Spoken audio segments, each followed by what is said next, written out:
Les robots taxis. Avez-vous déjà pris ça, un taxi qui se conduit tout seul, une bagnole dans laquelle il n'y a pas de chauffeur? Évidemment, dans plusieurs villes américaines, en Californie, puis maintenant au Texas, c'est possible de caler un taxi, de se faire prendre par un auto dans lequel il n'y a personne et de se faire amener à destination. Toi, Florence, tu as déjà essayé ça? Oui, j'ai essayé ça récemment, je vous raconte, mais avant, 1-877-827-2346, est-ce que vous l'avez déjà essayé ou est-ce que vous seriez partant de le faire ou c'est quelque chose qui vous fait peur, là? Carrément une voiture où vous embarquez puis il n'y a personne aux commandes? Oui, moi, Francis, je l'ai essayé à peu près 2 mois en voyage à Los Angeles avec ma sœur. Ouais. Puis j'avais même pas conscience qu'il y en avait. Puis à un moment donné, on marche dans la rue et je vois, là, ça s'appelle des Waymo, donc ça a comme plein d'hélices autour de la voiture et vous voyez la voiture passer dans la rue sans chauffeur, en bon québécois, je capotais ben raide. Et là, ma soeur me dit, Florence, c'est sûr qu'on le laissait, c'est sûr qu'on le laissait. Moi, je disais non, non, non, aucune chance. Finalement, on a été tentés et pour le reste de notre voyage à Los Angeles, on a pris des robots, on fait des robots taxis. Puis je vous avoue que quand on embarque dedans, ça fait un peu peur, mais c'est incroyable de voir en fait, dedans, le taxi, vous avez un tableau de bord et on voit à l'intérieur les chiens qui voient de loin, les piétons. Et je me dis, ah bon Dieu, ben moi, des fois, quand je suis au volant, je pense à ma journée, je pense à ma recette du... Oui, je vois les choses, mais un humain pense à mille et autres choses, a ses problèmes. Le robot taxi n'a qu'à conduire le taxi. Donc, finalement, je me sentais vraiment en sécurité. Puis, c'était le fun aussi de ne pas parler à personne en allant à une destination. Donc, j'avais très peur, mais finalement, je l'ai adopté. Puis, c'était pas vraiment plus cher que d'autres taxis. Donc, voilà, j'étais assez réticente. Mais... bref, il y a une étude qui a été rendue publique la semaine dernière qui montre en fait que les voitures Waymo, là, c'est la marque dont tu parles, pendant qu'on regarde à l'écran, là, pour ceux qui nous regardent à la télé, les expériences de Florence. Donc, cette étude a révélé que de 2021 à 2024, Waymo avait été impliqué dans 89 accidents. C'est 68% moins d'accidents que si un humain avait été au volant. Pour en parler, on joint Damien Lefebvre, qui est directeur exécutif à Logotel, un expert des affaires technologiques. Bonjour, Damien. Salut, Francis. Merci d'être avec nous. As-tu déjà eu la chance de prendre un taxi sans chauffeur? Oui, j'ai déjà eu la chance de prendre ça. C'est une belle expérience. Mais par contre, ça paraît complètement has-been quand tu imagines, en fait. Moi, je l'ai fait dans une voiture normale et je me dis que demain, ce sera pas ça. On sera dans un autre habitat. Ça sera pas la voiture qu'on connaît avec les sièges qu'on connaît, etc., etc. Je pense que c'est là où on a fait des premiers pas, mais il va y avoir une évolution super importante à ce niveau-là. Parce que là, pour l'instant, dans le fond, ce sont des autos qui ont un volant. Hein? Là, ça ressemble à une auto qu'on connaît. Le volant tourne tout seul, mais à la fin, c'est à se demander pourquoi il y a un volant s'il n'y a jamais de conducteur. Ce que tu nous dis, c'est qu'en fait, le futur, c'est peut-être une boîte carrée. Il n'y a pas de devant, il n'y a pas de derrière. Il y a des senseurs tout le tour et ça peut se balader. Donc, est-ce que tu penses que les manufacturiers automobiles vont éventuellement commencer à construire des autos sans volant?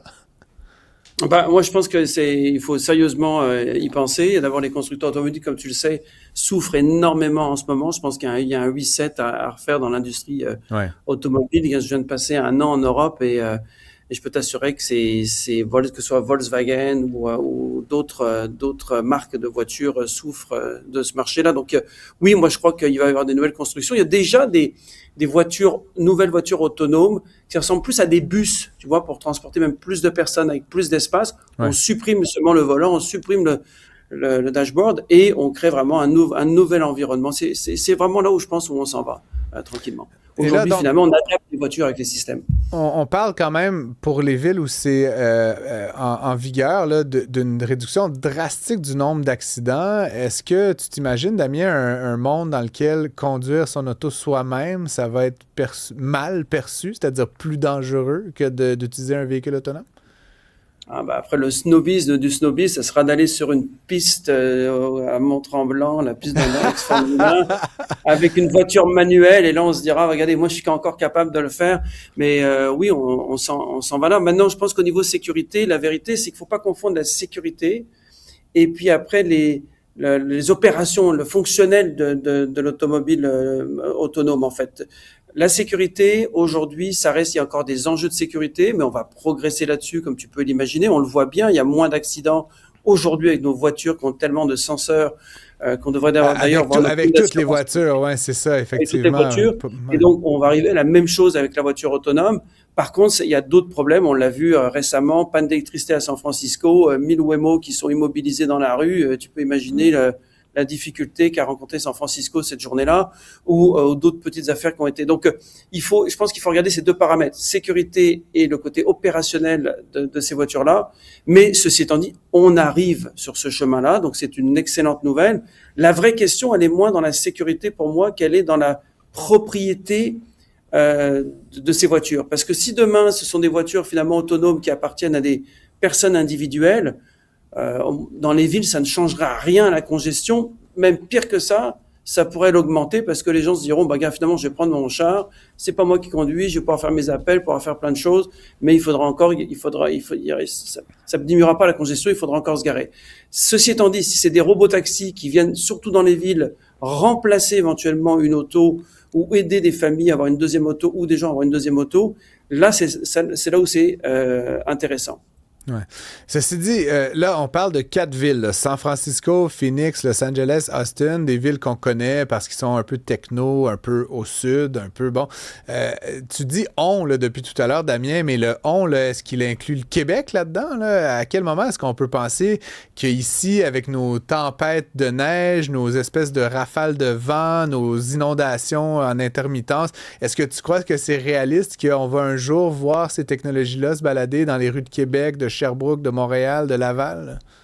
Moi, je pense que oui. Moi, j'y crois. Je vois peut-être plus des bus autonomes parce que tu pourrais avoir des axes qui puissent être faits par des bus autonomes sans chauffeur. Ouais. Ça diminuerait les coûts. D'ailleurs, c'est un peu surprenant. D'ailleurs, le métro de Montréal est un des seuls encore avec chauffeur, quand tu y penses. Je suis promené pendant un an en Europe. Il y a quasiment plus de chauffeurs. Ça coûte souvent trop cher d'avoir des chauffeurs, donc toutes les villes en Europe ont coupé en toute honnêteté là-dessus. Donc moi je vois ça, je vois vraiment des bus qui demain circuleront sur certains axes et dans lesquels on montera dans le bus et on prendrait le bus.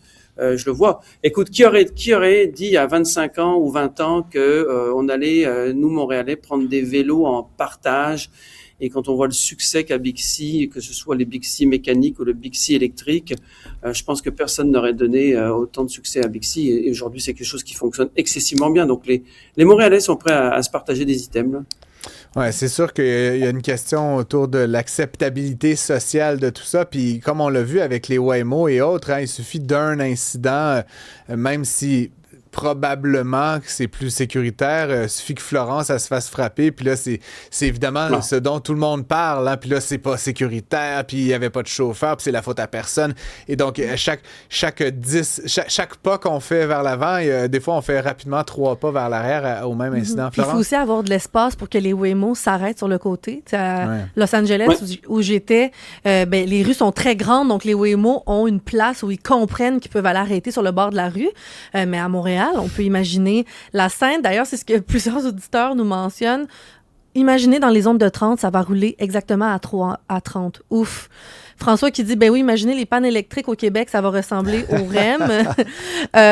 Quelqu'un d'autre qui nous mentionne, j'ai 65 ans et je suis content de ne pas vivre ça.